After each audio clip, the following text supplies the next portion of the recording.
Shri Manikanta charitable trust వారి ఆధ్వర్యంలో దేవి శరణవరాత్రులు ఇది 3వ సంవత్సరం. ఈ 3వ సంవత్సరం చాలా విశేషంగా 11 రోజులు నిర్వహిస్తున్నాం. అట్లాగే రేపు అమ్మవారి జన్మ నక్షత్రం సందర్భంగా సరస్వతి పూజ పిల్లలచే, అట్లాగే పెద్దవాళ్ళచే కుంకుమ పూజలు, అట్లాగే దసరా రోజున కోలాటం పెడుతున్నామండి. అట్లాగే 1వ తారీఖు మహా అన్నప్రసాద వితరణ, అమ్మవారి అన్నప్రసాదం కార్యక్రమం కూడా కొన్ని వేల మందికి ఈ మణికంఠ చారిటబుల్ ట్రస్ట్ ఆధ్వర్యంలో నిర్వహిస్తున్నాం. అలాగే 4వ తారీఖు అమ్మవారు ఊరేగింపు కార్యక్రమం కూడా జరుగుతుంది.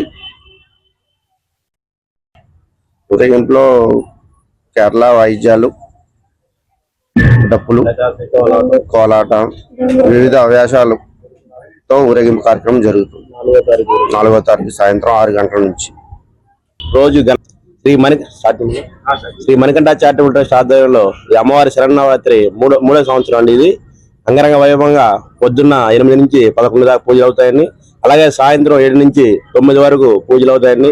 9 గంటలకి అమ్మవారికి పంచహారతులు ఉంటాయండి. ఈ హారతులు చాలా విశిష్టమైనవి. అలాగే ఈ అమ్మవారిని దర్శించుకున్న భక్తులందరికీ తీర్థ ప్రసాదాలు కూడా ఇవ్వడం జరుగుతుంది.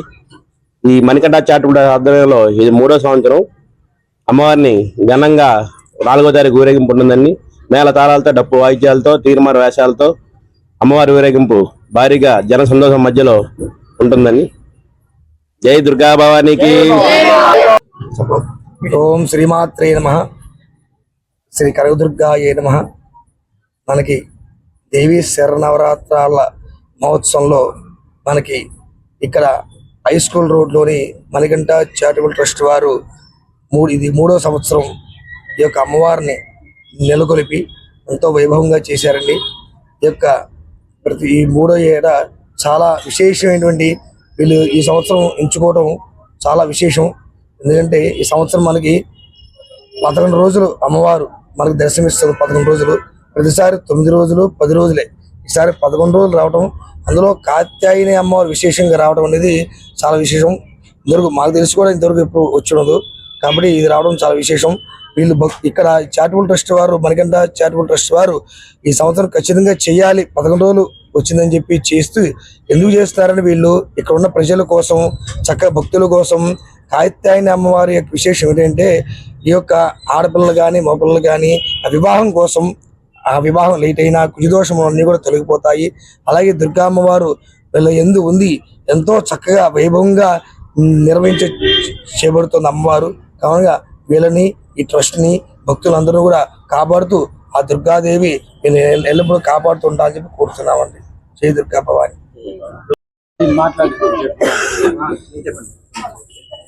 ఇక్కడ విశేషం ఏమిటి అంటే ఇక్కడ అమ్మవారి దగ్గర ఉదయం పూట శ్రీ సూక్త విధానంగా షోడశోపచార పూజ, లమిత్యాది పంచపూజ, అనంతరం విశేషంగా చాలా విశేషం ఏంటంటే దుర్గగుల్లో తెల్లవారుజామున దుర్గగుల్లో జరిగే పూజలు జరుగుతుంది. ఖడ్గమాల అర్చన ఇక్కడ వీరు ఏర్పాటు చేశారు. ఎక్కడ ఏ పందిట్లోనూ ఉండదండి, ఒక దుర్గుల్లో మాత్రమే. అక్కడ వీరు చాలా ఎవరు ఏం రుసుము కట్టించుకోకుండా చక్కగా వీళ్ళు ఎవరు వస్తే భక్తుల చేత ఖడ్గమాల పూజ చేయిస్తున్నారు. ఖడ్గమాల అర్చన, కుంకుమ పూజ. అది తర్వాత Lalitha Sahasranamam.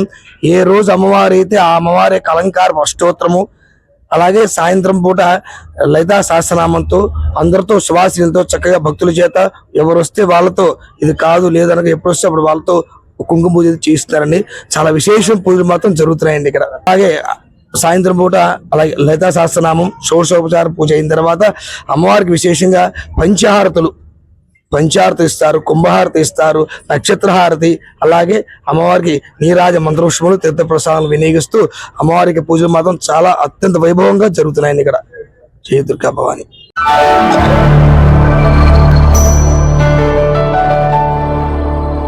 Thank you for watching the video and please subscribe Virat Media. For more updates, click on the bell icon.